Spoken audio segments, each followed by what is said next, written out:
quantity begets quality. The more you do, the better you get. Yeah. And a lot of times people want to be good without doing the work to get good. And so you have to suck for a long time until it's unreasonable that you don't suck. Flex Lewis, you're Straight Outta The Lair.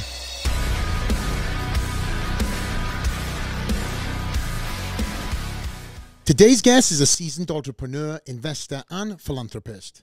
He has a proven track record of scaling multiple companies to achieve over $100 million in revenue, including his licensing company, which he successfully exited for over $46 million.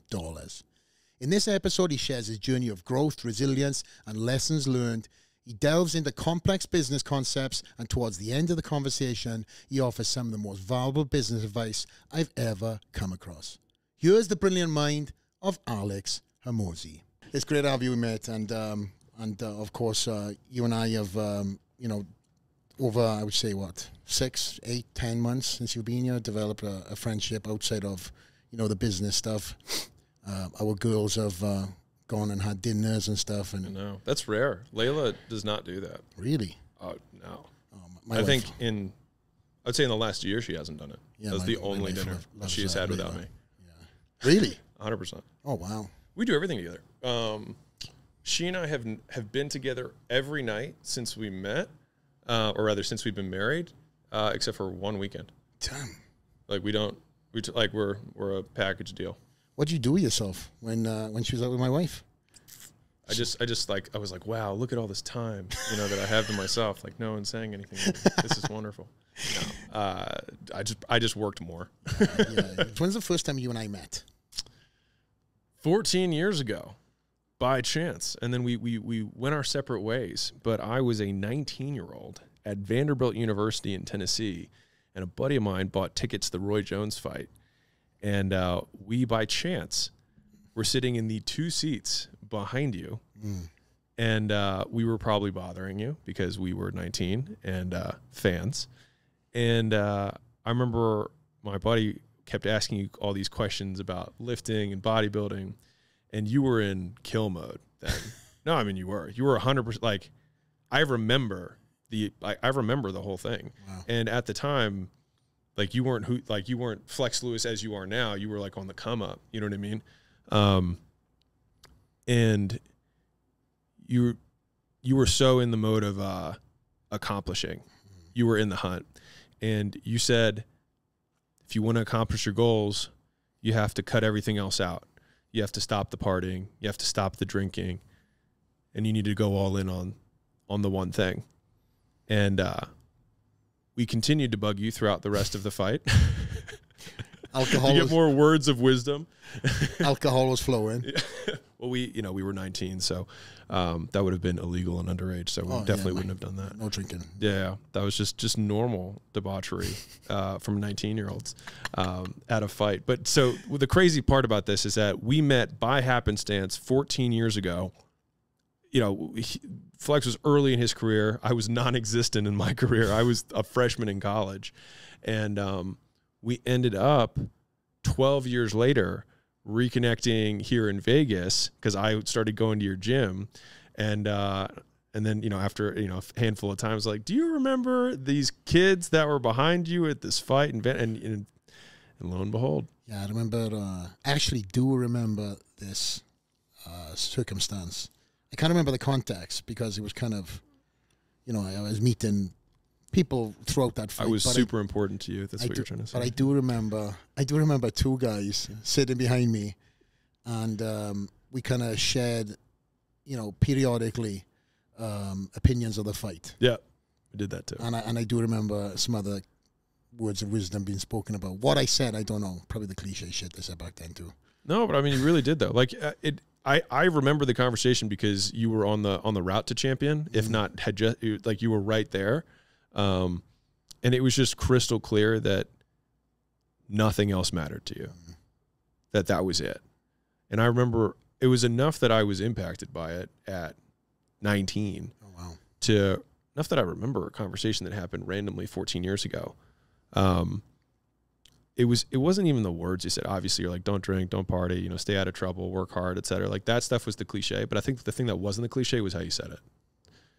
Was that like I could hear the conviction balls to bones that that's what you were about. Like you weren't saying it, you were living it. And I think that's why it carried the weight and why I remember. I mean, a million people probably told me to work hard and whatever, but like I remember that conversation.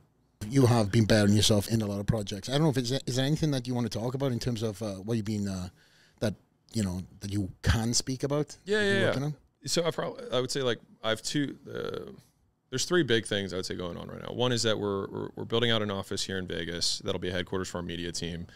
We'll have, we'll put probably a big 4,000 or 5,000 square foot facility in there. We'll do more content out of there. And then I just will have all of my stuff, which I like having. So it's been in storage for like 3 years. So I'm very excited to get my own gym back. It's a big spot. So it's like 17,000 square feet. So that should be good. That's one project that's kind of moving forward. The other one is the book. So my second book, or a second general business book, third book overall, $100 million Leads, which is the sequel to $100 million Offers, is coming out. We put about 3,500 hours into the book over the last 2 years, which for me, the way that I work is like the first 6 hours of my day is where I push all my big projects forward. And then the second, like the next half or 4 hours-ish or 5 hours of my day is meetings and fires and whatever. And so I've been working that way for probably almost a decade of just like splitting my day that way. And that's worked well for me. So whatever happens in that first 6 hours is usually like my big focus. And so for the last like 18 months, the majority of my time of that 6 hours of creative time has been dedicated to either, scripting out, kind of ideas about content stuff that I want to do. And more realistically, it's been just book. And so the book has 18 drafts right now. So we're on draft 18, of the book. Probably written like somewhere in the neighborhood of like 800 to 1,000 pages. That got distilled down into about 240-ish pages for the book. Have like 127 pages of doodles that are graphics that'll go in the book. That get distilled down to maybe 50 to 60 graphics, not just pages of graphics, but individual graphics that are throughout the book to explain kind of more complex topics for advertising to get more leads for a business. So that's been like a big project, and that's going to finally come to an end in the next, 12 weeks or so. And then the third one is just doing deals, because that's actually how we make money. And so we have a number of larger deals in the pipeline right now, which there's just steps to it. There's the LOI stages where you're, negotiating whatever the price is that you're buying in for. And then, the diligence on our side to make sure that everything is hunky-dory and that there's no lawsuits, that kind of stuff. And that we believe that we can actually add as much value as we think we can. And then there's kind of executing the deal, onboarding the companies, and that kind of jazz. So different deals at different stages in that pipeline. And that's what I spend most of my time doing. Yeah. And you and I try to get a couple of workouts in, but as you said, that time is, non-compromise for you. I try to bend the wrist and try to get you in early, but no, as you said, that part of the day, that first early rising is all dedicated to your businesses and stuff. And then the late afternoon is when it opens up for you to... Yeah, I like to like fatigue my mind, and then my body's fresh at the end of the day, but my brain is spent, and then I go work out. And that's been like my favorite way to do it. I've done first thing in the morning. I've done late morning. I've done split shift, which is I like split shift a lot, which is like that lunchtime lift at like 11 to 1-ish. And then you have your second half of the day. Like that's a nice reset. I think I'll be probably doing more of that when I have the office gym. But if I don't have that set up, then I think I end up defaulting to like the 4 o'clock workout, and then having dinner afterwards. So it's kind of like marks the end of my day. I do want to circle back on that new endeavor of the offices and that 17,000 square foot and new building that you're working on. But for the viewers who have seen your face all over Instagram and they can recognize you as the serial entrepreneur. Just can you tell the viewers and take the viewers back how you got into the entrepreneurial sort of mindset and what age that started and what came from that step by step? So I was actually a pretty good student. A lot of times entrepreneurs are like, I failed, school failed me, or like I was never interested in school. I wouldn't say I was interested in school, but school was fine. I did the work. I graduated early from college, magna cum laude from Vanderbilt, which is a school in Tennessee. Did pretty well on standardized tests, got a good job after that as a management consultant at a pretty prestigious firm that just focused on strategy. But we were in the public sector, so it was defense contracting. So space, cyber intelligence sounds very sexy. It was not very interesting for me at the time. really, really got depressed during that period because I felt like there was nothing else for me to achieve. I'd kind of done everything that I thought I was supposed to do at, age 22 or whatever. And so I looked into starting a business because that was what I ultimately wanted to do. Applied to a bunch of business schools. They were like, how will this help your short and long-term goals? After spending like 3 days thinking about it, I realized it wasn't going to. And so I figured I would save the 200 grand in 2 years of not making money and just put it into a business. I had saved about 50 or 60 grand at the time when I was 22 and just living cheap. And I used that to start my first business. So I was choosing between test prep, frozen yogurt, and a gym, something fitness related. And I couldn't afford the yogurt because it was like 250 grand. And test prep I could afford, but I had like a falling out with the person who was supposed to partner with me on it. So fitness was kind of what was left, and I could afford to do it. And I knew how, at that point I was already competing, powerlifting, not bodybuilding. And I was just like super into fitness at that point. I've been training for, I think, like 7 years. 7 or 8 years at that point. And so then I started a gym. So I drove out to California and started my first facility against the wishes of everybody who knew me, and slept on the floor there. Learned a lot the hard way, and was able to open up a second location at month 15, then open up a new location every 6 months after that. And then we had 6 locations. I sold 5 of them. I shut one of them down, and then I started doing a turnaround business where we'd fly around 2 gyms and get them to full capacity in about 30 days. That's right when I met Layla. And so she was flying out with me right at that time. I had this idea for this new business model. And so we did that for about 2 years. We did 30-something turnarounds. And then from there, we got it really down pat. And so then we started licensing that to brick and mortar facilities. And now we have, we licensed over 5,000 facilities, that model over the next 5 years. And then we started a supplement company to sell through that distribution base of thousands of gyms called Prestige Labs. The other company is called Gym Launch. And then after that, in 2019, we started Allen, which is our software company, which also sold through that distribution base. And in 2021, we sold all 3 of those companies, 2 of them to a private equity firm called American Pacific Group. For 2 of those were for $46.2 million, and then the other one we sold to a strategic partner, which we were under NDA for the price, but we did $12 million in the trailing 12 months leading into the sale. And that was an all-stock deal. So we basically contributed assets to an entity. They did too. And then the hope is that 5 years from now, that next sale will be, significantly larger. And so from there, we started our family office, acquisition.com.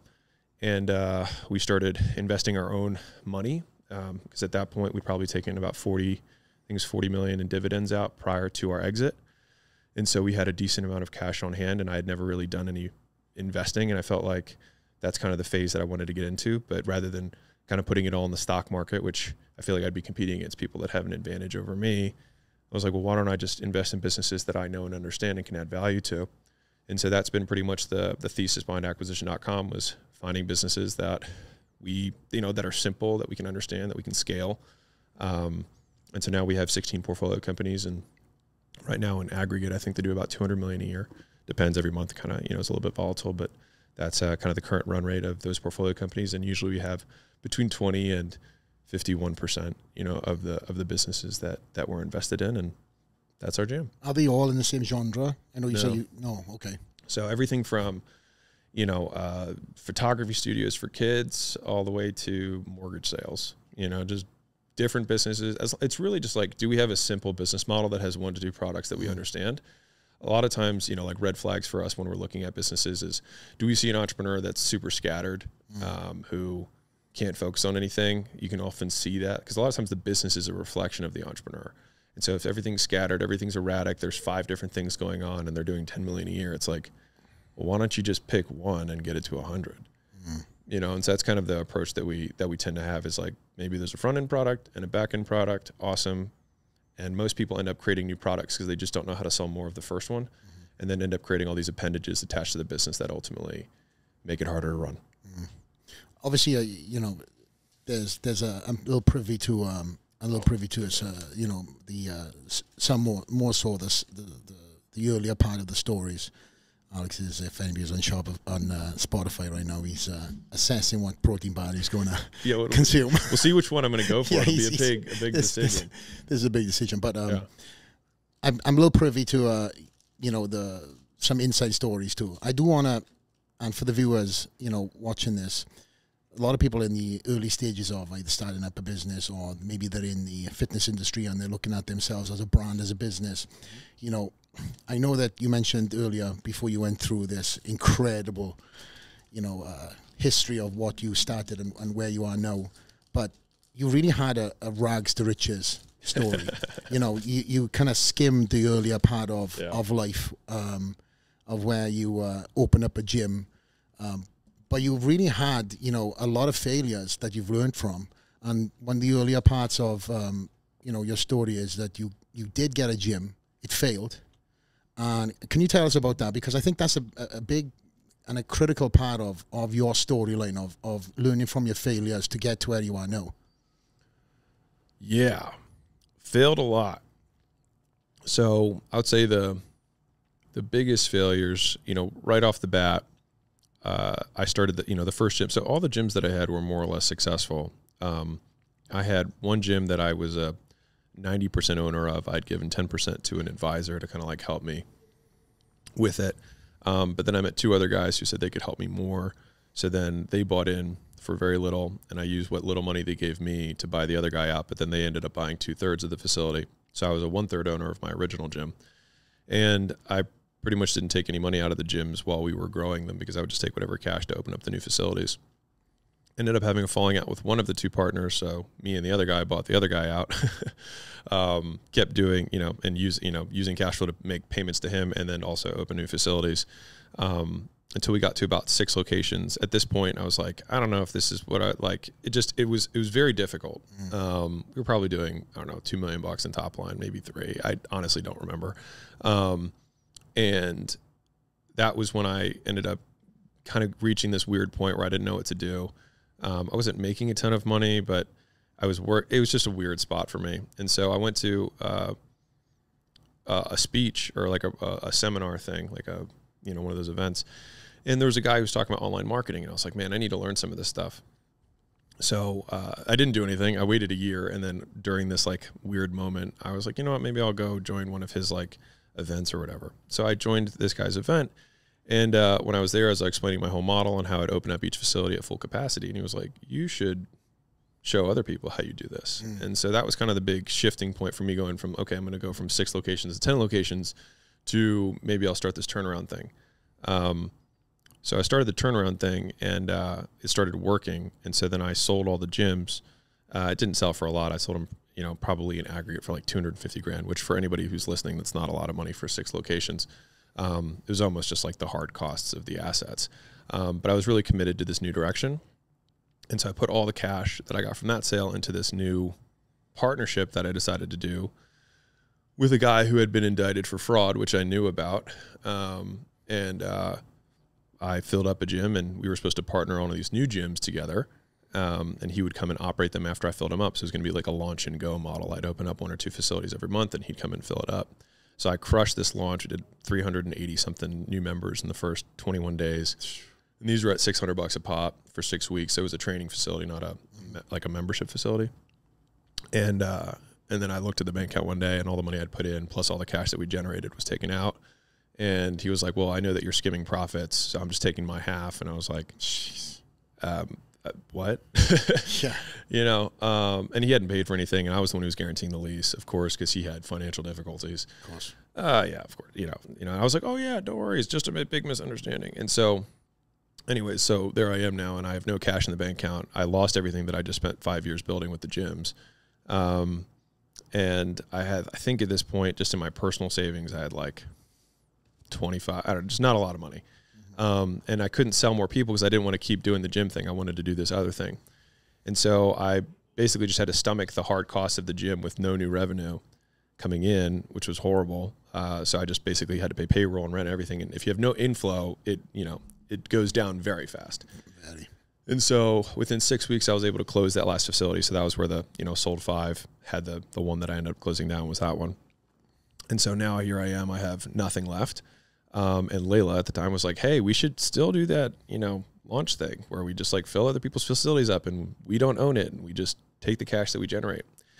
And so we started doing that again. And so we did the next launch. We hired a sales guy to go do it. He did $100,000 in a month, which was basically about what we would average. So I was like, okay, this is my fresh start. I'm going to get this money. And then for some reason, the money didn't come in. And so I'm checking the bank account every day. And I was like, where's this money? Like we processed a payment. I see it's successful. And it didn't come in.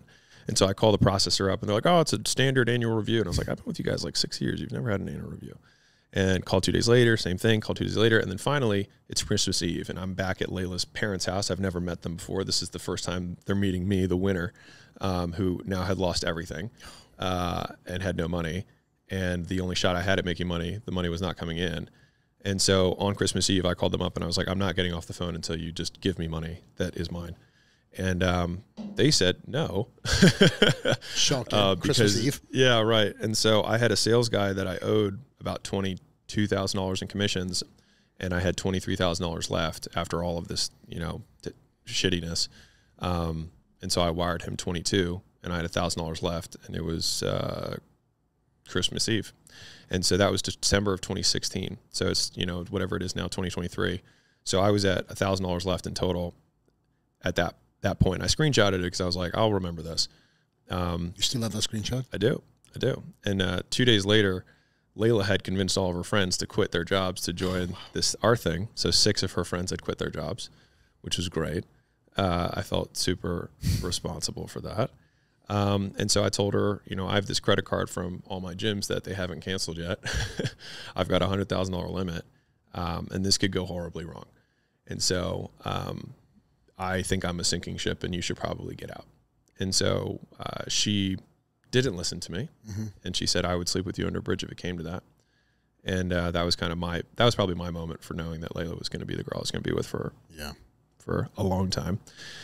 And so I put $3,300 a day on a credit card with only $1,000 in my bank account to launch 6 locations that next month, which made no sense. And if I were advising me, I would say that's retarded. But I just was wildly insecure and felt like I had lost all of the money that I was making, and I wanted to have a comeback, and I just went for it. And so, mind you, I didn't have a way to process money. So I'm doing $3,300 a day with 0 ability to generate cash. And so we were stacking 60 contracts every day that were selling across these locations, and I had no way to process the money. And so I thought I could get a processor easily. That was not the case, especially if you've been shut down by a processor, because it's kind of like a black mark. Yeah. And just for context, the reason I got shut down was because I was doing sales through a brick and mortar location not in that state. So I was basically running all these launch sales through my brick and mortar location in California, but I was in Canada and wherever. Yeah. And so they were like, this is irregular, seems weird, we're going to shut it down. Yeah. And so, anywho, by the way, they never gave me that money. So the $100,000, they just kept it. They never gave it back 6 months later. Are you shitting me? Nope, they kept it. So I ended up getting a new account they gave me a $50,000 limit to process money. And thankfully, it was per month, per calendar month. So I got it live on January 29th. Mind you, this whole time we're processing. I'm spending $3,300 a day. We're getting all the contracts stacked up, and people were calling us like, "Hey, why aren't you running my card?" We're like, "Oh yeah, we're gonna get to it." Don't worry. Yeah, it's great. Good faith. Yeah, right. And so the 29th of January comes, and I run $50,000 in a day, and I still have another $100,000 in contracts. Holy shit, man. And so then on February 1st, 2 days later, I run another 50 through the same thing. So I have 100, and I'm spending $3,300 a day, so I can cover my credit card bill. And now I'm back at 0 again. So I'm still poor. But I got 2 more processors online, and then I was able to bump those. And so the next month I was able to do 180, I think. And I think we had $30,000 in profit. And I was like, okay, we might be out of this. And so right as I thought we were out of the woods, March came around. We started the next, few launches, or 6 or 7 or 8 or whatever it was.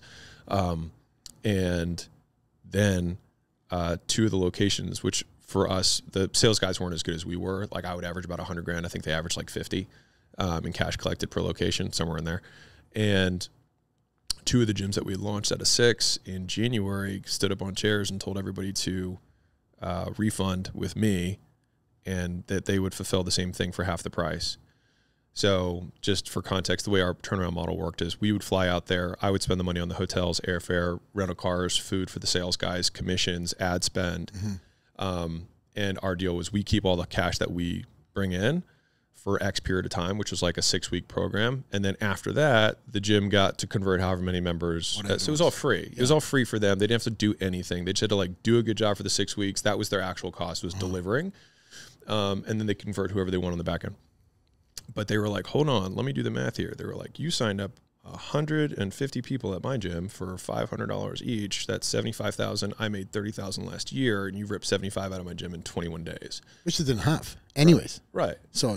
So they just told them all to refund and then sign up through them. Not all of them did that, but a couple guys did, and that's because you sell to broke people, and broke people do broke people things, and that's a broke person thing to do. And it was dumb on my part. I held the processing risk, but I didn't have control over the delivery. So like I could see now that that's a risk that I probably wouldn't do as a business owner, but I didn't understand. I was younger.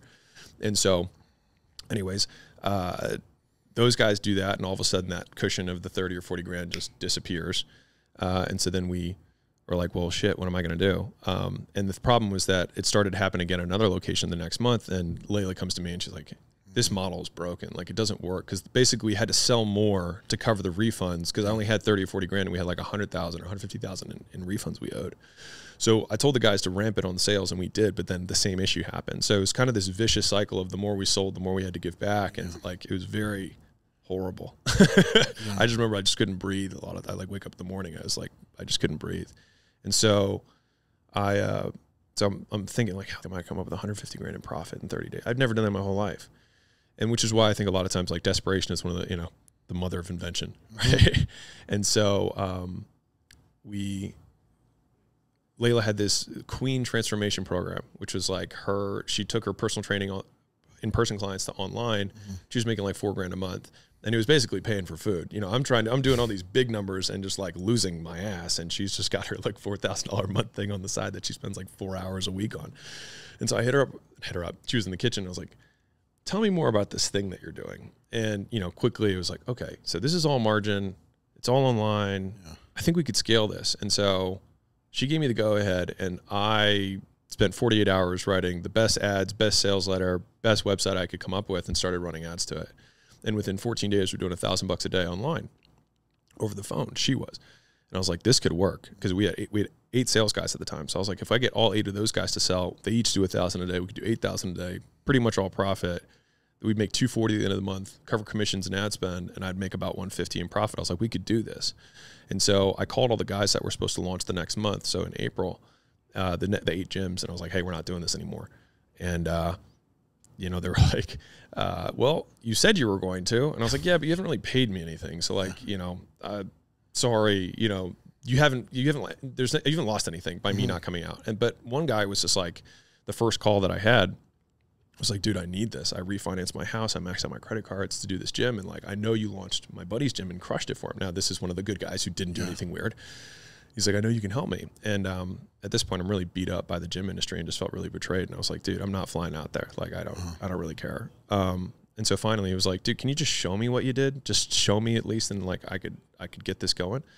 And so I said, fine, I'll show you, but I'm not going to fly out there to save your ass if you can't close. And he said, that's fine. And so he said, how much? And so I just picked the highest number I could think of at the time, because I just wanted him to say no. He already said he was broke. And so I was like, $6 grand. And he was like, 6K? And I was like, yeah. And he was like, done. And I just remember looking at the phone and being like, holy shit. Should have asked more. Yeah. So good thing I had 7 more calls that day. Yeah. And so I got a credit card in the back of a napkin or whatever. And I was like, holy shit. So I called the next guy that we were supposed to launch, and same conversation. He was like, how much? And I was like, 8 grand. And he was like, sure. I was like, what the? And so I called the next 6 guys, same conversation. Next one was 10 grand. Okay. Next one, 12 grand. Okay. I made $60,000 in one day. And I looked at Layla when she came back in, and I was like, so I think we're still in the gym business. And she was like, what are you talking about? I just got this whole weight loss thing. Like, it's actually working. Like, what are you talking about? I was like, I think we're still in the gym business. I think we're just doing it wrong. And so that's when we switched to the licensing model, where I basically took all my internal trainings, which is what I trained my sales teams on, what I trained for like the nutrition consults, everything that we were already doing. And I just like made them external. I just gave everybody else access to them. And so then as soon as that worked, I called all the 30 gyms that we had launched before that, had those conversations, and we ended up doing like, I think something like $300,000 in that month. Okay. And that covered my $150,000 pending, refund thing that I owed. And then it just took off like a rocket, because the first 30 guys that we put through it averaged $30,000 in additional cash collected in their first 30 days using the system we had. And then it was just like, we could barely keep up with the phones. Layla was getting on the phone with she had 8 calls a day, and each call had 5 gym owners on it. Wow. Like it was just like hard to even comprehend. Like one guy was like, wait a second, you're charging each of us $16,000 and there's 5 of us on this phone and you have calls all day? And she was like, yep. And it was insane. And so it went, I think we did 480 the next month, just under 800. Then we did $1 million. Then we did 1.2, then 1.5, then 1.8, then 2, then 2.3, and then 2.5. And then it just kept going. And then 20 months later, we were at $4.5 million a month. And our first full year of business of the licensing model, we did $17 million in profit, and it was crazy. And so that's the story for Keep On Going. It's fun. What year was this? So lost everything in 2016. Yeah. And then lost everything again in the first quarter of 2017. And then the turnaround of when the model switched from, us flying out to then trying the weight loss thing to then trying the true licensing thing, that happened April, May-ish of 2017. We finished that year at, I think, 6.8 top line, 3 million in bottom line. And then the first full year, so 2018, I think we did 26 million top line, 17 million in bottom line. And then next year we did 37, and that was when we started the supplement company, and then kind of went from there. And you scaled that to what? I think the biggest year of those combined was 37 million top line, and then COVID hit 2020, and so that hurt both of those businesses. But we still had a very stable base, and so it still made the company pretty valuable in and of itself. And so that's what we sold to American Pacific Group for 46.2 in 2021. 46. Do it again. 46.2 million. Yeah. Incredible, man. Yeah. Do you ever sit back and think, do you have them moments where you kind of go back into that time of waking up with that crazy anxiety of thinking, shit, how am I going to get through this day, and how am I going to, deliver? Mm-hmm. All the time. Do you give yourself flowers to be like, wow, I've taken myself from... You had yourself. Did you celebrate yourself after your second Olympia on your way to your third? This is not my. This is my podcast. I understand the mentality you and I share off the podcast, but for me to explain to the viewers, to see and and to hear these stories, and and see you walking around and staying as humble as what you are. Because let's be honest, there's guys who are make $1 million and they're driving this, they're driving that. You are probably one of the most humblest guys who have got, an insane work ethic, and you don't come off the gas for nothing. And for me to see that, I think that's a good person for me to have around me in my life, just to see what your mentality is to, grow and scale in, and, back into the next project, or consuming yourself with the next big thing, and not coming up forever. Since I've known you anyway. Yeah. It's, I think it gets into a wider worldview perspective of for me, I think the purpose of my life is learning. So that's people are like, what's the meaning of your life? For me, it's learning. And so learning I can only do through doing. And so if I want to leave no potential Alex on the table when I die, then I have to expose myself to as many hard things as I can. And it doesn't have to be hard cold plunges and whatever. You know what I mean? It's just challenging circumstances that will create character. Because, if at least for me, if I think about myself at the end of my life, I would hope to be somebody who has strong character. But in order to achieve strong character, you have to go through hard things. And so it's kind of interesting that all of us want to have really good character, except none of us want to go through hard things. And so it's you can't have one without the other. And so if I had to pick, I'd rather have the character and the scars to show it rather than none of the character and had a soft life. That being said, I was born in America to an upper middle class family. So I haven't, the biggest contributor to where I am now is luck by far. And so I've done what I can with what I've been given. And I still think I have a lot that I have underutilized. And so I just live in constant fear of that, which is, I'm not religious, but my favorite verse in the Bible is, to whom much is given, much is expected. And so I feel like I've been given a lot. And so to the same degree, I feel like a lot is expected of me. And that's mostly just me expecting that of me. Because during the year that we sold the business, or 3 of the businesses in 2021, I actually didn't work at all. And that was a terrible year for me. I was very depressed. And so I realized that for me, I am good in motion. And so it's just about constantly having that pursuit of betterment, of growth, of challenge. And the goal for me is always to just have challenges that match my ability. And then over time, hopefully the challenges get bigger as my ability grows. And that's kind of the idea. You have talked about depression in some podcasts of old. Is that something you're very weary of in your day-to-day, or do you catch elements of yourself going into, and you can stop it? Because I can, for me personally, you know, there's traits that I see if I don't, to your point, keep active, keep moving, keep evolving. Is that similar with you? Yeah, and I'll be clear. When I say depressed, I say that more, not in like a clinical sense. I just was like really aimless and felt like, what's the point of everything? Not like I was in bed and couldn't get up or anything like that. It wasn't one of those kind of situations. I mean, the saddest I've ever been was actually when I had that job and I had to quit way back when. Like that was when that was actually when I was the most depressed in my life. I was 22 years old and felt like there was no point to living. Jeez. I wanted, like, that's where, you know, there's like levels to it. But for me, I think they call it passive ideation, but basically you just hope that you don't wake up the next day. That's how bad it was? Yeah, when I was 22, for sure. Well, yeah, I just hated my life. And I lived a life that was for my father. And so it was all about making him proud. And this is not his fault. This is me. But I lived the life that I thought he wanted me to have, which I was. Yeah. He was happier than he could have ever been during that period of my time. And I remember thinking to myself, like, either his dreams die or mine do. And so I had to pick whether I was going to die to him or live for myself. And so that was ultimately, and you know, a lot of people are like, oh, I probably exaggerated. Like, no, my dad and I didn't talk for like years after that. Not really. I mean, like one text every, you know, whatever. But me making the switch to going from like the trodden path of doing the prestigious consulting thing to being a gym owner after going to like a very good school and doing all this stuff, he was not happy about. But that, at least for me, I was free to fail on my own. And, you know, at least in the early days, for the first, let's say 5 years, the biggest motivator was proving him right, that I was going to be a failure doing the new path. And so that was more painful to me than anything that I could go through. And so that was always my reminder. So like, no matter how hard it was, I was like, I'm just not going to let him be right. And so that just like got me through it.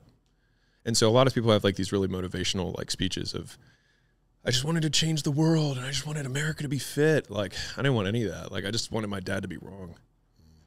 And so, you know, then I, you know, progressed through that. And first it was like, I want to make, you know, more money than my dad. And then it was, or as much money as my dad, then it was make more money than my dad, then it was make more money than my dad's ever made.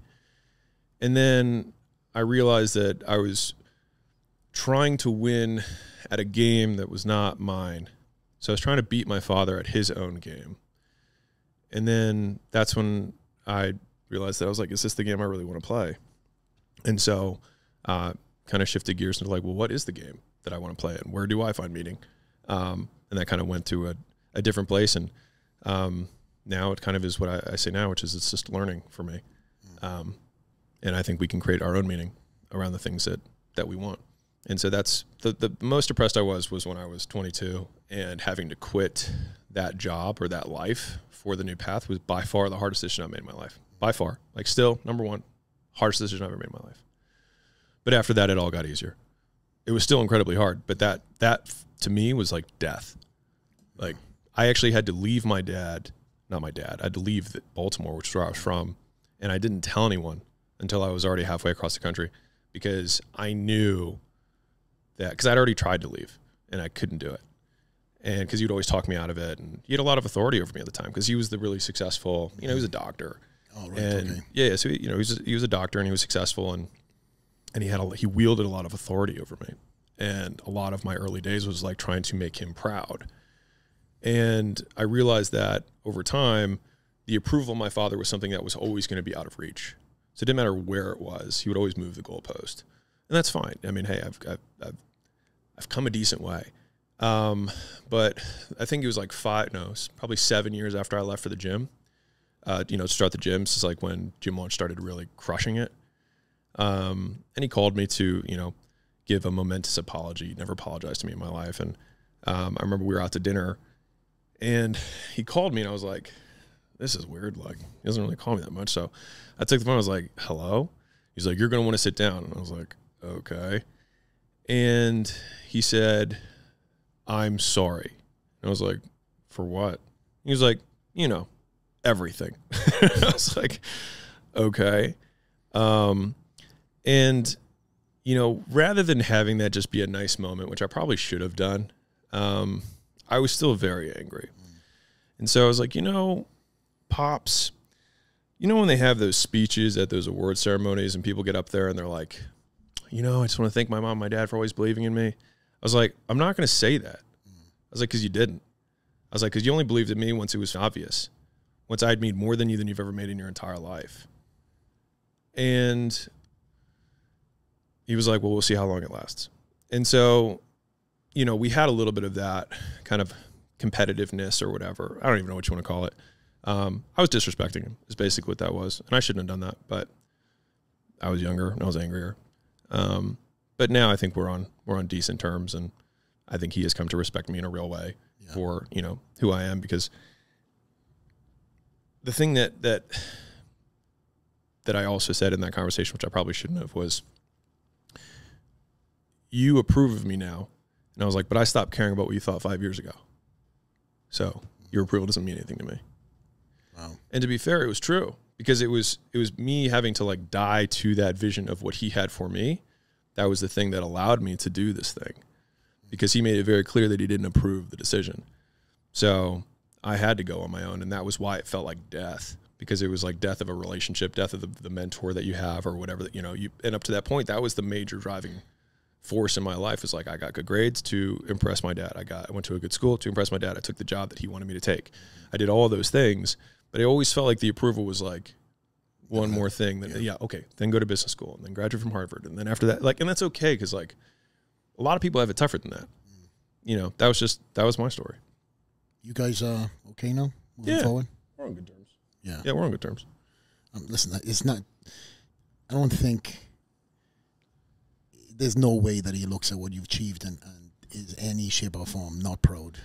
Maybe it's just he's one of them old school people. I don't know the situation, but some people are just hard in compliments and trying to, my parents obviously are a little different, and for me, they, coming from a very blue collar upbringing, and from the town I was brought up in, there was only a few jobs that were highly successful that I was going to achieve, right? So I done pretty much similar to you. I went off on my own, turned my hat back to front, failed so many times, but I got the stories to tell, right? So, but listen, that is a story that has obviously got you to where you are right now, and I don't think it's hardened you. It's probably made you more focused on all these endeavors. But one thing I have learned to do over the years is give myself sort of, almost so looking back, the flowers that I never give myself at the time. And like, I hope that you're able to do that now looking back. That's why I kind of mentioned what I did, because we're so focused forward that we're always on to the next. Like every one of these trophies right here, every one of them, I'm always on to the next. Oh. Everybody else was celebrating for me, and I was like, I got a show next week. I got to get my weight back down, and I'm on the road again. And now retired, I probably can more so accept more of that praise, even though it's come and gone now. I wasn't, there at the time, even though the after parties and everything else, I wasn't there, But yeah, there's so much more stuff that's going to be achieved by you. I think in the moving forward, I hope that you're able to like be present and celebrate. I don't know. I think you're so focused though. So that's what I get from you every time I'm around you, and every time I give you a compliment, even if it's about your physique. It's like, It can be better. You know, my calves are not as big as yours. Am I wrong? Let's be honest. But yeah, moving on to the you know, obviously the business side of things is phenomenal, mate. But were you training during that process? Because obviously our viewers are split into different categories on the podcast. We've got people who are obviously big into the business, the branding and everything else. But obviously there's a big element of athletes that follow us too. During this process, were you still committing yourself to the gym? Was that like an element of stress for you to get it out in the gym? Or, you know, I wish I could say that, because I feel like that's the common narrative for most people. But I would say that I really enjoyed fitness for the first 7 years until I opened a gym. And then it became, it literally went from being my passion to being like work. I actually had a mentor tell me, he said, never monetize your passion. He's like, because it becomes work. And I thought that was kind of interesting, because it's kind of the opposite of what everyone says. Like he just owned a bunch of chains of businesses. He's like, I go and hang out with my kids and I go surfing. He's like, I'm not going to build a business out of that. He's like, it would just ruin my day. Yeah. And it was just an interesting perspective. But for me, you know, when I had the gym, training was required to look like a gym owner. So I just kind of saw it as the job. Yeah. I stopped competing the moment I started the gym. Really? Yeah. And I would say, I mean, I'm at 19 years training. Can't wait to cross the 20-year club. But I think the longest time I ever took off from training was 6 weeks. Jeez. And so, like, I would say I definitely I see things in seasons. It's probably the easiest way to think about it. So I've got seasons of relationship building with Layla. I've got seasons of physique stuff. I've got seasons of work, business-wise. And I think of it as like, what's the minimum effective dose to not go backwards? And so I was talking to Stan Efferding about this, actually, and he's like, you have a passive body now, right? Like, I can maintain this on 5%, 10% of the effort that I did to get here. And so I think it's actually kind of interesting if you think about like investments that way. It's like you work, you store up this nut or whatever, and then you invest it, and then at a certain point, the passive off of that, you don't need to work as much active. Now, if you work active too, then it's even better, right? But that's where the analogy breaks compared to your physique. But for me, I worked out the entire time. I work out now probably because I've always worked out, and it's just more of an identity thing than it is something that I look forward to. If I train on my own, I don't look forward to it. Not that I hate it. It just is. It's like running an errand. Yeah. So I work out usually like 2 or 3 times a week if it's just me. If I have people that I'm training with, then that I look forward to. So when I look at my life backwards on the times that I was the happiest, it's when I have a few guys that I'm training with on a regular basis, no time cap for the training session, and I've got 2 or 3 hours, and I can shoot the shit, hit the heavy sets, get into it, banter between sets. Like, that's when I, grow the most, but I enjoy training that way. If I have to just go in there on my own and headphones and that, like, I'll get it done, but I don't enjoy it the same way. I can attest that. That's what I'm at right now. And, obviously I had a training partner who's just left to go to Florida. Yeah. I'm not supposed to be swearing on this podcast. I've been told to off. Oh, really? Yeah. Oh, oops. So left me for Florida. But yeah, he's just gone and left. Again, listen, and I've said this to many of my friends. How can I preach about chasing your dreams and then tell my friend it's like, nah, selfishly you need to stay and help me with mine. So he's gone off and he's well into MMA right now, and he's got and he's doing a lot of different things on that side of the coast. And coincidentally, he's in the exact same town I used to live in Boca Raton. But to your point, I look forward to training with him. I had no end cap other than me meeting up at a certain time, again the session in, and then it was part of my day. Right now I come in and I get so much distractions. Yeah. So now my distraction is grow my business. Yeah. So I come in here, I actually start my day at 4 a.m. every morning. And that 4 hours that I've gained in comparison to shit, and I'm already like 4 hours ahead of myself before I even step in the office. So that distraction right now I allow to, walk into whatever. But how do you stay focused with having so many different distractions, even text messages from Flex Lewis asking you to train? The 6 hours thing is like, if I look at the biggest productivity hacks that have served me in my life, by far, waking up early to begin work, number one. Number two, not having any meetings until noon. Mm-hmm. If someone just did those two things, like if you wake up, I don't start working at 4. I'll probably start working around 6. So I'll wake up at 5, have a cup of coffee with Layla, hang out, whatever. At 6 o'clock, I start working. From 6 to noon, it's like I get 6 hours every day of moving things forward. And it's like the deep work, in my opinion, that gets the ball rolling, that makes things happen.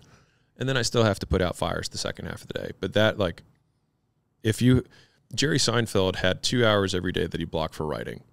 And his one rule for that habit was that he didn't have to write, but he couldn't do anything else. So he's like, I can sit there bored, but I can write or I can do nothing else. Non-compromise. Right. Every day. And so I think to that same degree, it's like I usually know what I have a list of like 2 or 3 things that I put the night before. And then like, that's what I try and get done in those 6 hours. And sometimes it's a big thing. You know what I mean? Like finish book. Like, okay. You know what I mean? But it's like, all right, what do I need to do tomorrow? Like, I'm going to fully edit this one chapter. Great. That's the big, like today was fully edit this one chapter, create cash flow projections for an investment that we're going to make and pencil out different scenarios. And then there was a third thing I did, but I did that today. And then I edited the book, right? And so those are the things that I did this morning. And then I came here. Do you pre-plan your day the night before? Not in the way that most people. I mean, like I literally have like an email to myself that has the 3 things that I wanted to do. Okay. And I don't like say like it has to be 3. If it's just 1, it's 1. Yeah.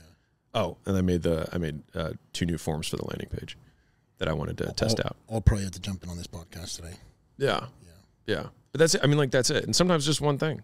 I just want to make sure that I have something that I'm going to be working on. Otherwise, I just feel like I waste my morning, and I don't like that. Yeah. So your morning obviously is comparable to other. You know, some people start the day at 4. There's this, like you said, you mentioned the cliche cold plunge, right? That putting yourself through that. I'm putting myself through this early wake up because I feel like it's been so beneficial for me to get up this early. Obviously, for me, I've got 2 kids too. Yep. The kids don't get up until maybe 6. Yeah. Well, if they hear me going crazy downstairs in the kitchen, making hell of a noise, they're up before that. But that is the time that I get to myself, which I used to have going to bed late. But what I found was going to bed late, and I would go to bed, say, like 2, 3, sometimes 4 in the morning. Ollie would be getting up an hour, 2 hours after that. And we didn't have our time. Yeah. It felt like we were living in the same house. We worked together, but we didn't have our time. So now we're kind of on the same schedule where she's an early riser. Yeah. I was never an early bird. I have forced myself into this process, and now can't wait. It's just actually trying to shut off is my issue. I have so much shit going through your brain, my brain at night. But now I've taught myself these new patterns to stay away from certain things. Don't get stimulated by X, Y, Z. And what I was finding was at night, I was so distracted. Even though I was on my tasks, I was getting so distracted, and I'd find myself in a loophole and a tunnel of nonsense. At 4 a.m. when I get up, I know what I'm doing. Yeah. Obviously, the stock market is going up and crazy, and I'm getting all kinds of messages from international too, with all my businesses international. So it's everything has kind of tied itself well to me now, serving myself at that 4 a.m. mark. And as I said, the time that I get here, I can just, attack what I need to be doing here. So what I deal with 4 hours prior to that is not the gym stuff. Yeah. When I come in here, it's all gym stuff. And whoever else is going to walk through the door, as you know. It's to circle back to what we were saying earlier about like seasons, right? Yes. Where, I think defining that if I'm in a season of doing deals, which right now we're in that season, and so we call this a season of no. And so it basically means that we don't say yes to anything. And I'll say this, take this the way I mean it to the audience. The more success we get, the more, accolades, fame, whatever you want to call it, the more amount of people try and take time from you. And so a season of no is not doing things that you probably didn't want to do. It's actually not doing things that you kind of wanted to do. And so I'm turning down things that I would probably otherwise accept in terms of like speaking things and whatever. And that's what every big business I've had, Layla and I consciously go through, we look at each other, we're like, this is going to be a season of no. Yeah. And so we stick to that season until the thing is done. And that also means that like, if working out is one of my priorities, you can't have multiple priorities. And so what is then the minimum effective dose to keeping it? For me, it's 2 times a week for 45 minutes. I can keep the muscle mass I have. Okay. That's what I do. The rest of, like, some people are like, I do it for stress relief. I'm not, I mean, sure, it makes me feel better, but I'm not that stressed if I'm not working out. People are like, I have so much more energy if I work out. I'm like, you're not working out hard enough, because if I work out, I feel dead. After, you know what I mean? And so, it's just looking, and even right now, it's like our marriage is on maintenance. We're good. You know what I mean? But like that, our focus is not the marriage. Neither of our focus is fitness. Right now, the focus is growing acquisition.com. Yeah. And we've already set kind of like what we want to get done. And until that's done, we're going to be in a season of no. How do you separate yourself from the personal brand to all the other brands that you're working with? Because you have done an incredible job of scaling yourself. I mean, in the number of years that I've seen you go from, you know, the genre you were in to where you are now. Mm-hmm. Your personal brand has grown tremendously, and that is very time consuming. So with that said, coming off what you just mentioned too, how do you cut time for that? So I see the personal brand as part of my responsibility from a business perspective. Like that is what brings in a lot of the deals that we do, is people who saw me on Instagram, read the book, you know, and then decided to apply at acquisition.com. We have a good team, and that's where Layla kind of shines. So we record every 14 days for our content. And so we usually have a prompts list of things that, the team was like, hey, these are some comments that people ask questions about. Like, can you answer those? I also tweet a lot, because that's like one of the only platforms I like really actually like. I really like Twitter a lot. And so I tweet probably 3 to 5 times every day. And so then I take my tweets, and then we get in front of the camera, and I just basically explain with more context what the tweet was about, in a short format. And then probably, 4 of those tweets out of like 30 have like a deeper story to it. And so we then make 4 or 5 long pieces of content that become podcasts and YouTube videos from that. Right. And that's just once every 14 days. And then the rest of the time it's write the book, cash flow projections from a deal, hopping on with, doing a diligence call with a senior leader at a company we're thinking about investing in, and seeing like if we think that they're the person who's going to take it to the next level, or if we have to start recruiting. Talking to a potential CEO or COO who we want to recruit into a company to help them scale. Like that's kind of the day-to-day of what it looks like when we're actually trying to grow these businesses. How many staff do you have right now in all your businesses? I have no idea. Right now it's 16 companies, but in terms of like employees across all of them, I honestly have no idea. At Holdco, I think we have about 25. So like our holding company that then helps each of the portfolio companies. So we have, in terms of like, okay. Since you didn't ask, I'll tell you anyways. So here's coming to it. Yeah, right. Whatever it is. Yeah. So here's how the whole is structured. We have subject matter experts across departments, because typically we operate from the theory of constraint, which is that every single business is not growing because of a single constraint. And a system will grow until it is constrained again. And so we spend a lot of our time trying to identify what the constraint of the business is, and then can we solve it? Usually, if we can, and it's in our wheelhouse, then that's what is the type of business we'd invest in. Once those people come in, we kind of go a layer deeper. So it's like, okay, we have, is it a sales problem? Is it a marketing problem? Is it a conversion optimization issue? Is it a pricing issue? Is it a delivery issue? Is it customer success? Is it third-party logistics? Whatever the problem is, right? And we have internal experts who have very deep niche expertise around like building and scaling outbound sales teams, building and scaling inbound sales teams, how to create, video sales letters, how to, do like CRO optimization. So conversion optimization across pages, et cetera. And so we'll then figure out what the constraint of the business is. We'll task one of our internal kind of experts to solve that problem. And then that will deconstrain the business, and they will continue to grow. And then the other kind of half, I would say, of Holdco for us is recruiting function. And so if the way that we think about things is that you find the people and the people build the business. And so we find the best people who've already been there, done that. So if we wanted to take a company on that's doing, let's say, $10 million a year in top line revenue, in whatever, mortgage sales. We would go and recruit an operator or head of sales or head of marketing, whatever the constraint is of the smaller business, from a company that was at 30 or 50 or 100 million in mortgage sales. And then we'll recruit that person in, place them. And we have the advantage of, one, the personal brand that we have because we can attract better talent.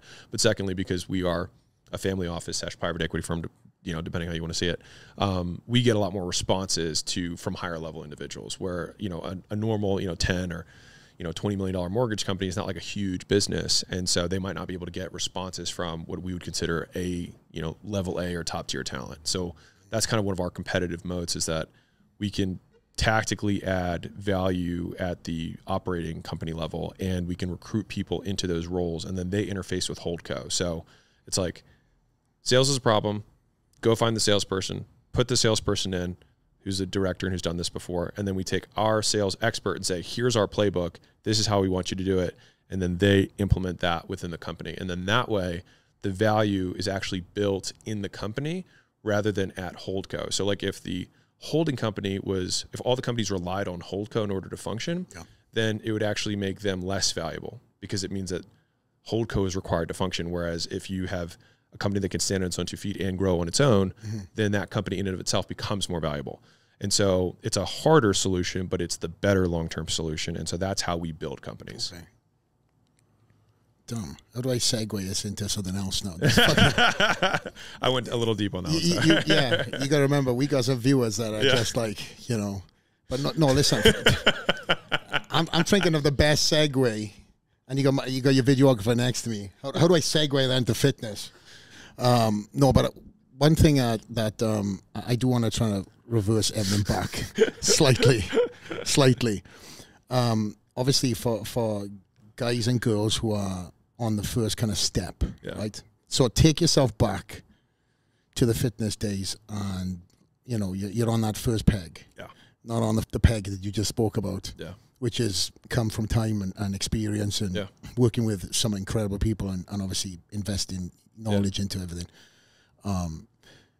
First steps for any entrepreneur, fitness industry, branding. What advice would that be? Sell one thing to one person on one channel.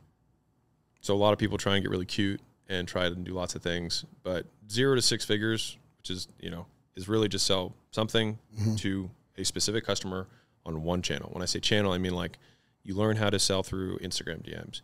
You learn how to make YouTube videos that generates inbound leads. You learn how to run ads. You learn how to do cold calls. You learn how to do like whatever acquisition method. You learn how to recruit affiliates. You learn how to create a referral system. It doesn't really matter what way you do it. One method for one specific type of customer with one product.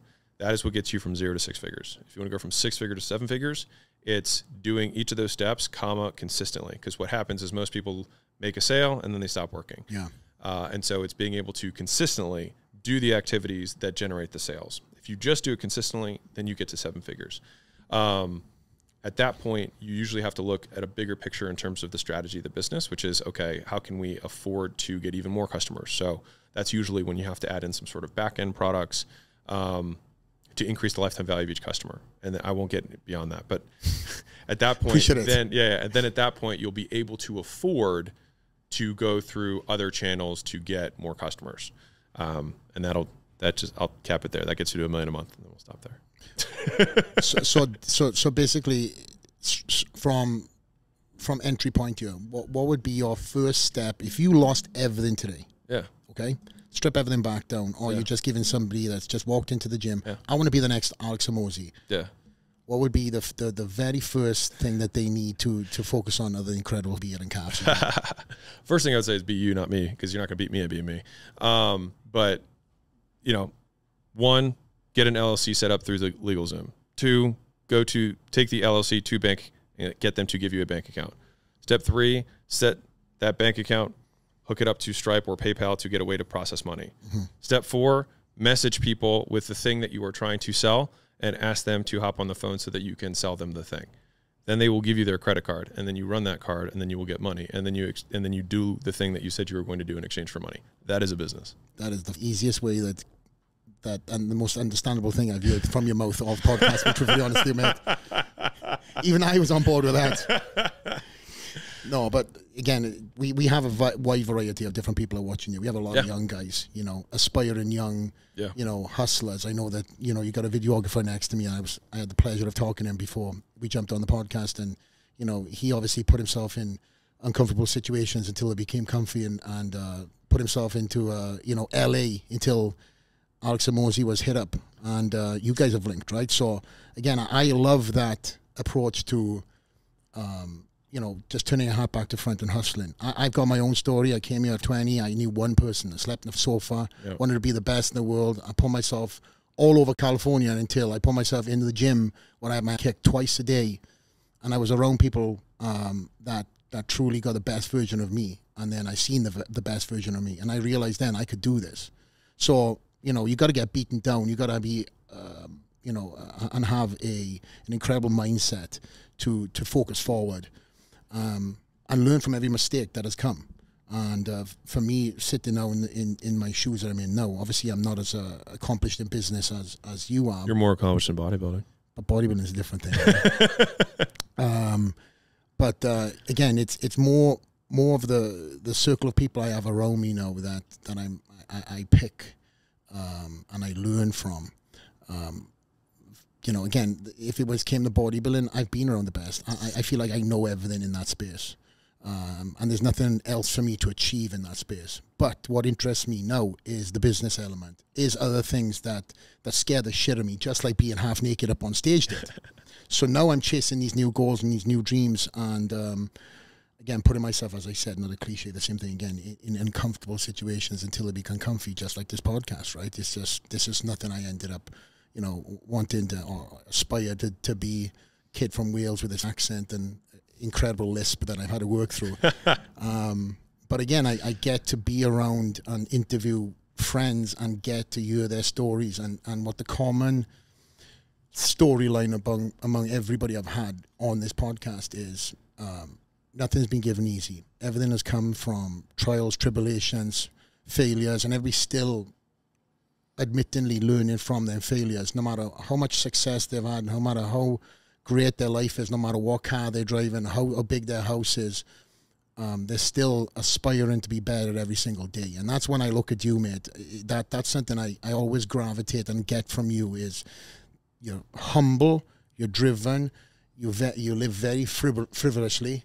You don't you spend on exotic stuff and front. And you're probably one, if not one of the most, if not the most accomplished person that walks around this gym in business. So from me to you, mate, not bodybuilding. Business. There he goes again. See, trying to take away the compliment, which I truly love, to be honest. I do love the humility. Yeah. But again, I think that's one of the traits and many traits, obviously, that I like about being around you. You lose me in half of a conversation half the time, which if you honest, it'd be like me talking about bodybuilding, drop sets, and this, that, and the other. But I'm there to a certain point. But again, with the viewers that we have and getting you on this podcast today, I truly hope that you know, a lot of these guys and girls that are watching this have taken, you know, the storyline of the success story and not seeing it as this was given to you. This is truly earned. If I can just and first off, thank you. I appreciate it. It was very nice of you to say. If I can toss this out for the people who are, you know, younger or on the come up, or they're not on the come up and they want to be on the come up. One is that you have to figure out what problem you're trying to solve. So a lot of people start down a career path, you know, even if it's, let's say it's bodybuilding, right? And they haven't actually played it out. So my three favorite questions to ask when we're trying to make a big strategic decision is, number one, what problem we're trying to solve? Number two is, let's play it out. And number three is, which problem would you prefer? And so if you figure out what problem you're trying to solve, then you are like, okay, well then there's multiple scenarios to solve this problem. So you play out each of them.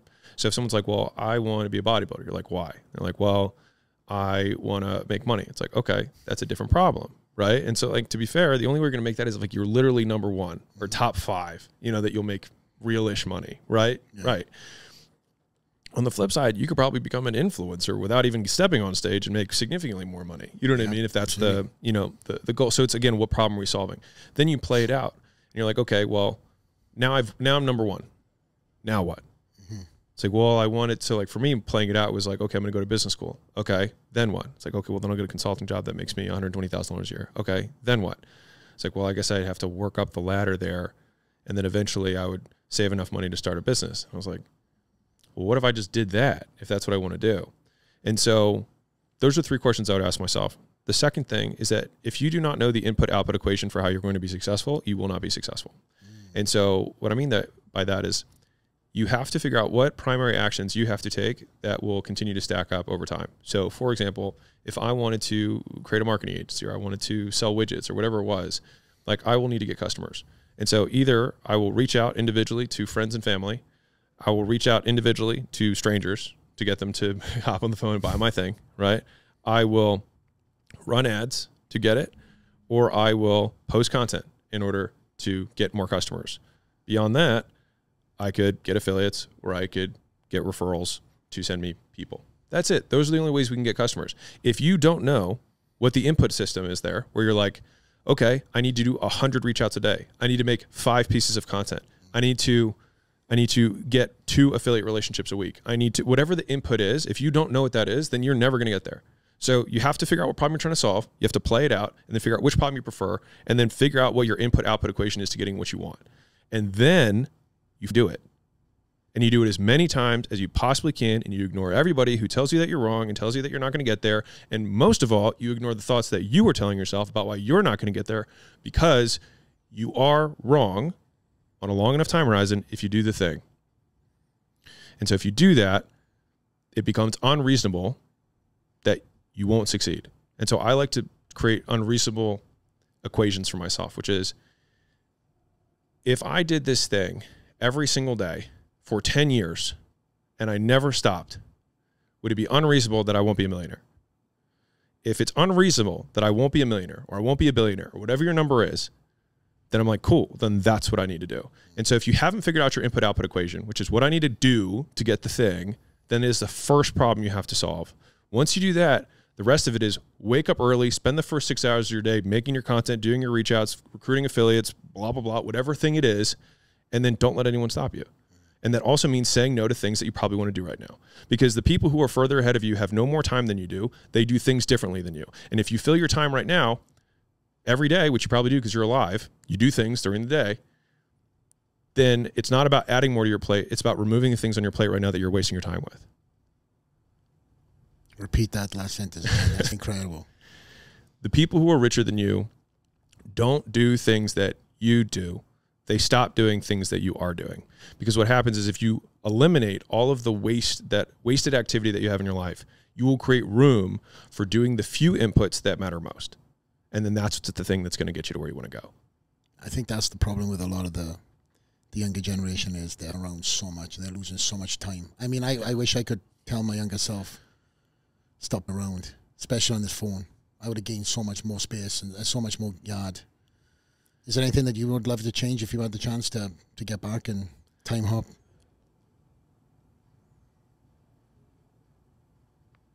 Not really.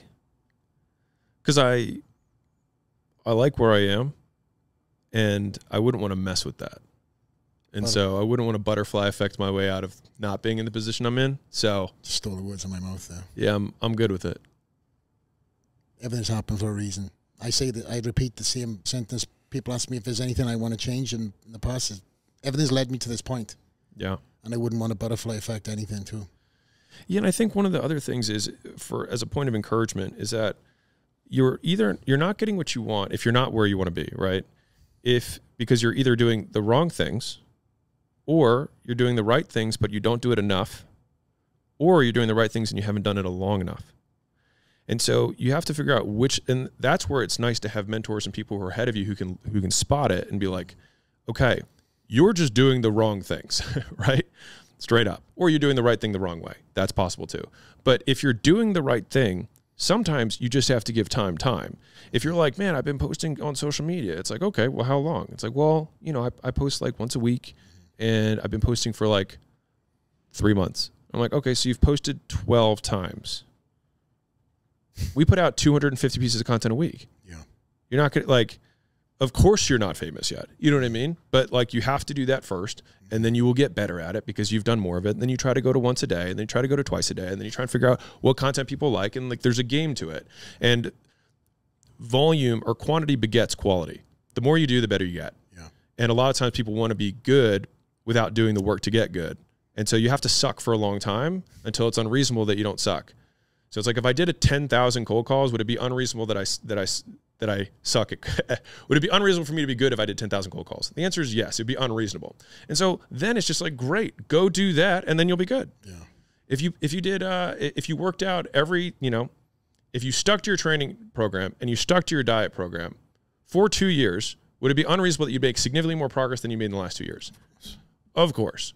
But people do that. And the real thing, in my opinion, is that people have to figure out why they're not doing something, not what to do. People hide behind, I don't know what to do, when you know exactly what to do. And even people who are trying to lose weight, right? It's like, I just don't know how. I'm like, really? I'm like, stop eating shit and move. Are you aware of that? You know that that's probably what you need to do. Fantastic. Get directionally correct. And so when people are early on, they try and find the perfect reason or the perfect business when you have no context from which to make a decision or make a judgment.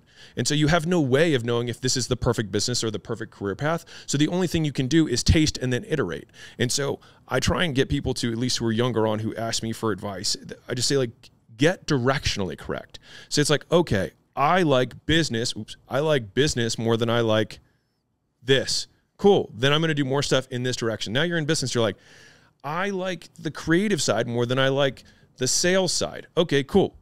Then start moving in that direction. And then when you're not going to be like, this is the perfect product, because every entrepreneur knows that the first business you start is not the last business you'll ever own. You learn from the failures of your first business. Like, this was wrong with this one. I'm going to try and fix that one in my next one. And then you'll learn something in your next one. Like right now, acquisition.com, I think, is technically like a 16th company that I've started, not like acquired, but like started.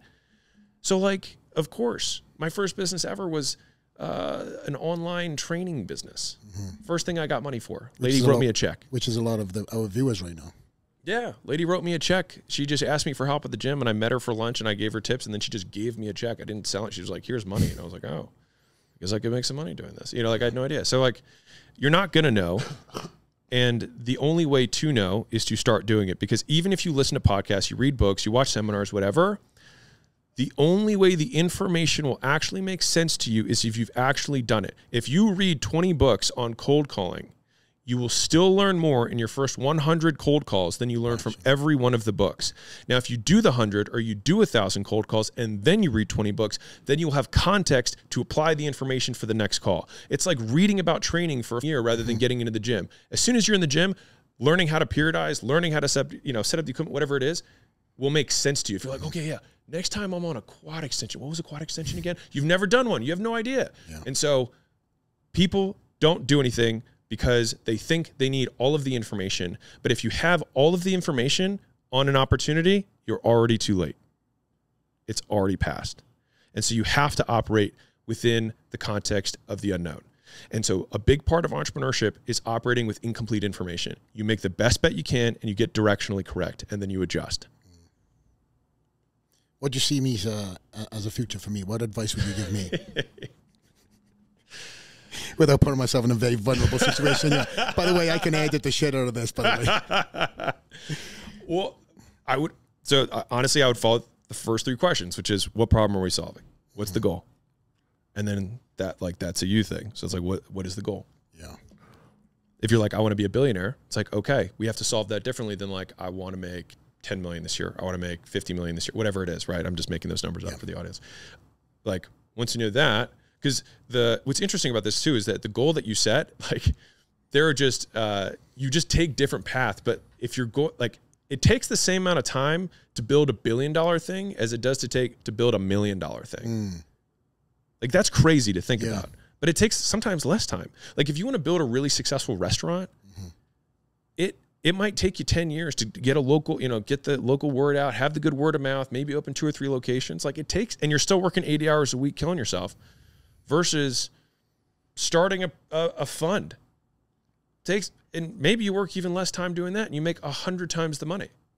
So like, picking the right opportunity vehicle a lot of times comes from like, what problem are we solving? So it's like, I want to be a millionaire. I want to be a billionaire. Well, once we get that, then it's like, okay, underneath of that, what are the unique skill sets we have that we can match to the opportunity vehicles available to us? And then that comes a narrower list. Okay, well, these are the 3 highest likelihood things. Third question, this is going to be the problem with opportunity 1. This is the problem with opportunity 2. This is the problem with opportunity 3. Which problem do we prefer?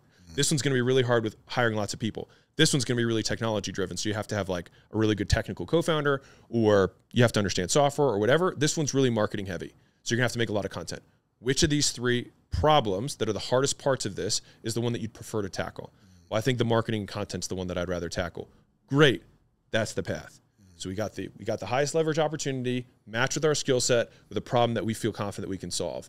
And then we just say, what are our inputs? What are our outputs? We do as many inputs as we can, and we get there. I think with my situation is I got so much opportunity in every different direction now that I've retired. It's just picking that one thing and just, as I said, focusing on that, right? Even with this podcast, right? Yeah. Is this the moving forward, or is this, kind of distracting me from something else? I enjoy this. This is kind of like my... This to me is nothing that is going to, turn into Joe Rogan. Trust me. But I do enjoy having my friends on the podcast. And this is what it really is, right? It's just me talking and getting knowledge out there to my audience, to the people who have followed me from the get or a new coming into it.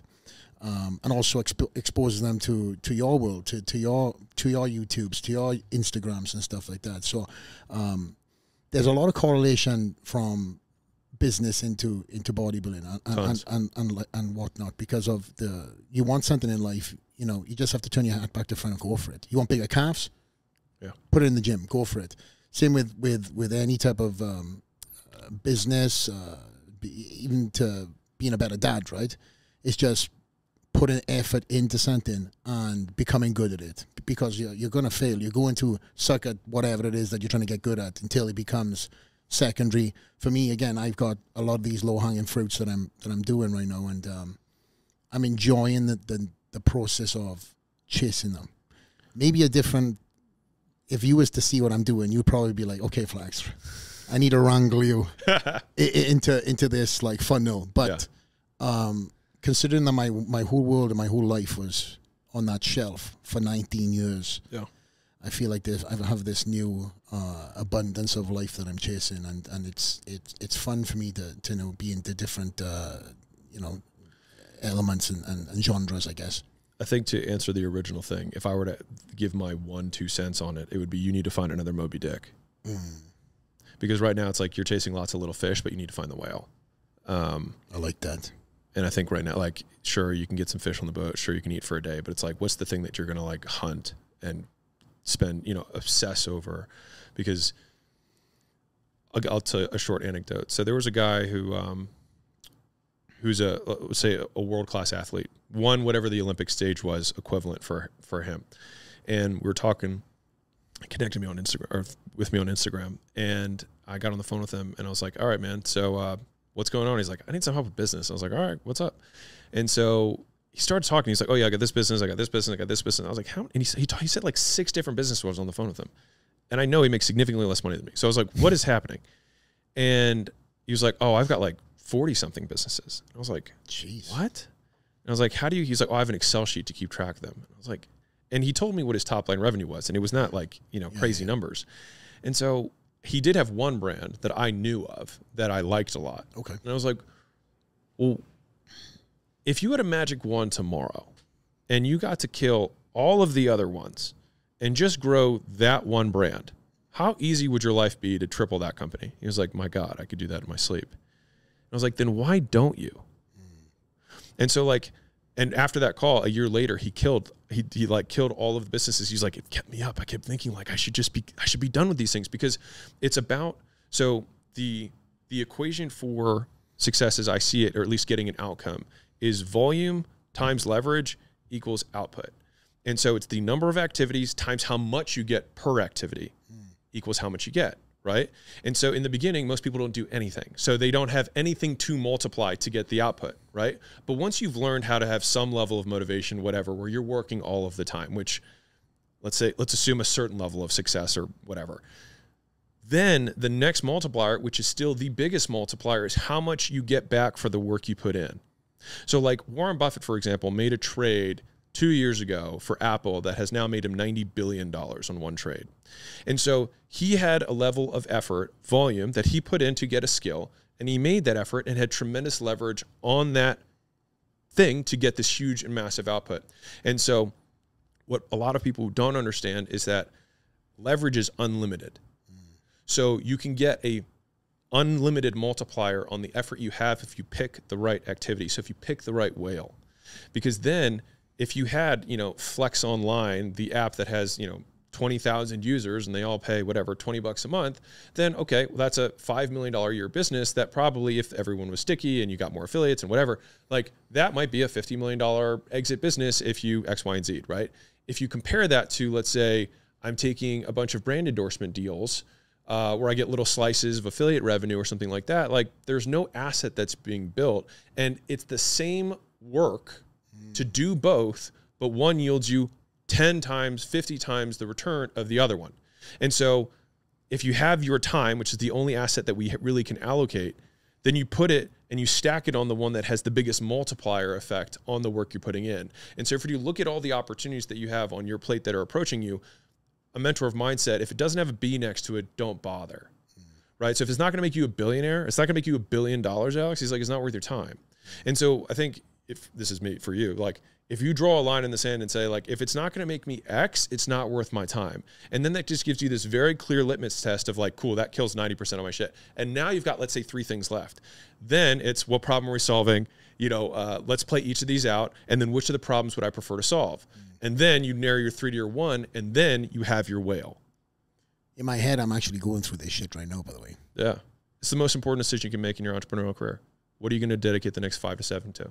Like I think about it as in seasons. A lot of people want to think about forever, and I think the world changes too fast. 5 years from now, AI is going to take over. Who knows? But like, I can see 5 years. And so what can I commit 5 years to? And if 5 years from now, I haven't hit what I want to hit, like I can reassess. But I can commit 60 months to one thing, because Microsoft went from 0 to one of the biggest companies in the world in 7 years. Like you can do anything in 5 to 7.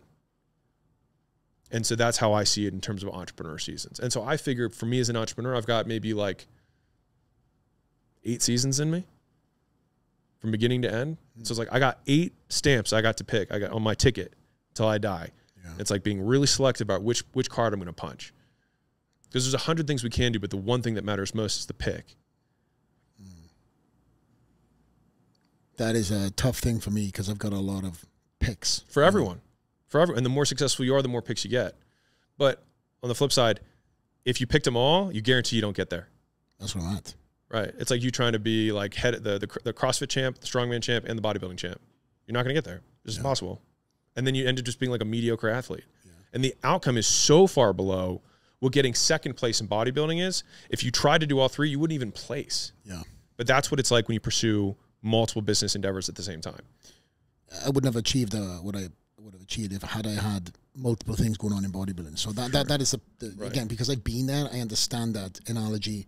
So right now, I think me coming out of the blocks with all these things is exciting. Yeah. But you just kind of hit me with a Moby Dick across my face. It's wet whale dick. That's not a cuss word. No. There you go. YouTube will find a way of demonetizing me. They love me. They love me, don't they? Hopefully Alex will pull me out of the YouTube jail.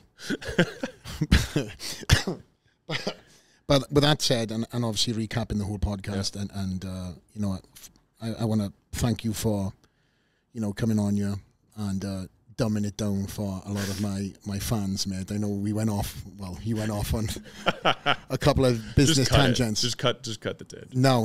Listen, I know I messaged you prior to coming on the podcast, and you were like, we'll talk about anything you want, you know, and I was like, okay, I should have prefaced, like, let's just try and keep it as easy and understandable as possible. But then again, you know, I got a wide verse of people that follow us, so I'm glad to see and you know, see in the comment sections what comes of this, because I do have a lot of different followers, different genres of people that are following me, and for different reasons, right?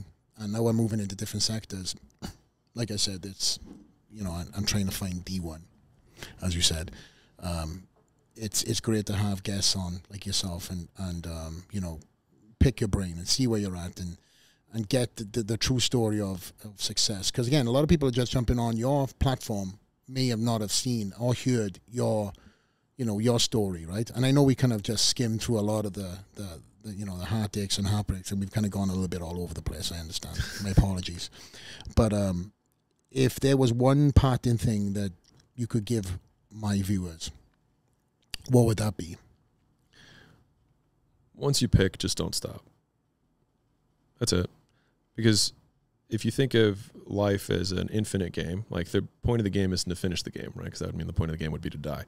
So the point of the game is to keep the game going. And that's the difference between an infinite and a finite game. So a finite game has known players, 2 teams, agreed upon rules, and a set outcome where it ends. Infinite games has known and unknown players, no agreed upon rules, and the only point of the game is to keep the game going. And so if you think about life in that way, whether it's business or health or marriage, the point isn't to win at marriage or win at business or win at health. The point is to stay healthy. The point is to continue your marriage. The point is to stay in the game of business. And so the only way you lose in business is quitting. And so as long as you stay in the game, you have more innings. You have unlimited innings, unlimited at-bats. And so the only way you lose is stopping. So don't stop. Don't stop. Alex Hormozi, my man, it's a pleasure. Thank you very much, my friend, for coming on Straight Outta The Lair. Flex Lewis, Alex Hormozi, out.